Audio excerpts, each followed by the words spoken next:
Hi అండి, నమస్తే. Welcome to my channel Andhra Odisha రుచులు. ఈరోజు మీకు ఒక డిఫరెంట్ స్టైల్లో కందిపొడి చేసి చూపిస్తున్నానండి. ఇలా చేసుకొని మీరు చూడండి, చాలా అంటే చాలా బాగుంటుంది. మనం ఎప్పుడైనా ఒక కందిపప్పుతోనే చేసి ఉంటాము. ఇప్పుడు ఎలా చేయాలో నేను మీకు చూపిస్తున్నాను. ఇలా చూడండి, కందిపప్పు అయితే ఒక 2 కప్పులు తీసుకోవాలి. 1 కప్పు పెసరపప్పు, 1 కప్పు శనగపప్పు. ఇలా ఈ 3 పప్పులతో చేసుకుంటే చాలా అంటే చాలా బాగుంటుందండి. ఇప్పుడు కళాయిలో కందిపప్పుని ఫస్ట్ మనం వేయించుకోవాలి.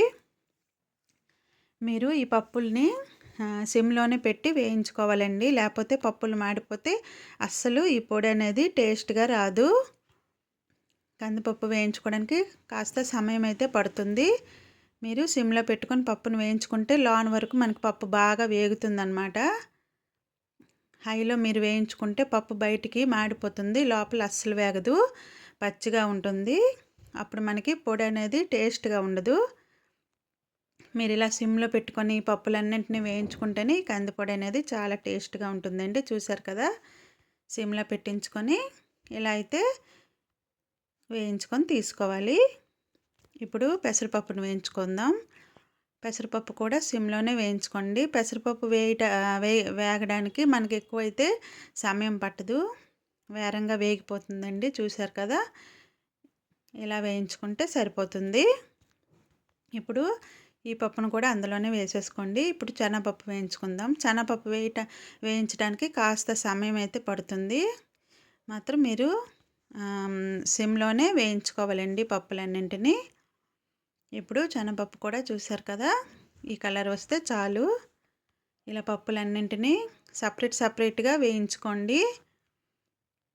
ఇప్పుడు మీరు ఎంత కారం తింటారో అన్ని మిరపకాయలను అయితే వేసుకోండి. కారం చూసుకొని మన మిరపకాయలను వేసుకోవాలి. ఒకవేళ చాలకపోతే కొద్దిగా కారం పొడి కలుపుకున్నా అయిపోతుంది. కొంతమంది మిరపకాయలు వేయకుండా కారం గుండా కలుపుతారండి. అలా అయితే మనకి కందిపొడి అనేది టేస్ట్గా రాదు. ఇలా వేయించి వేసుకుంటేనే చాలా బాగుంటుంది. ఇప్పుడు కాస్త జీలకర్ర కూడా వేయించుకోండి. నేను అన్నీ సపరేట్గా వేయించుకుంటున్నానండి. ఇలా అయితే మనకి అన్నీ పర్ఫెక్ట్గా వేగుతాయి. ఈ జీలకర్రలో లాస్ట్లో మనం కొద్దిగా ఇంగువ వేసుకుంటే ఆ వేడికే వేగిపోతుంది. ఇది కూడా ఇందులో వేసుకోవాలి. ఇప్పుడు ఇవన్నీ మనం చల్లారాలండి. చల్లారితేనే మనం గ్రైండ్ చేసుకోవాలి. ఇప్పుడు చల్లారాక ఇప్పుడు నేను మిక్సీ వేస్తున్నాను. మిక్సీ వేసాక జల్లెడ పట్టాలండి, లేకపోతే మనకి ముద్దుగా ఉంటుంది, బాగోదు అసలు. ఇలా చూసారా, ఇప్పుడు పర్ఫెక్ట్గా మనకు వచ్చింది. ఇప్పుడు నేను ఆడించుకున్నప్పుడే సాల్ట్ కూడా వేసేసుకున్నానండి. ఇలా అన్నీ కలిపితే మిక్సింగ్ చేసుకుంటే అన్నీ బాగుంటుందండి. టేస్టీ కందిపొడి రెడీ.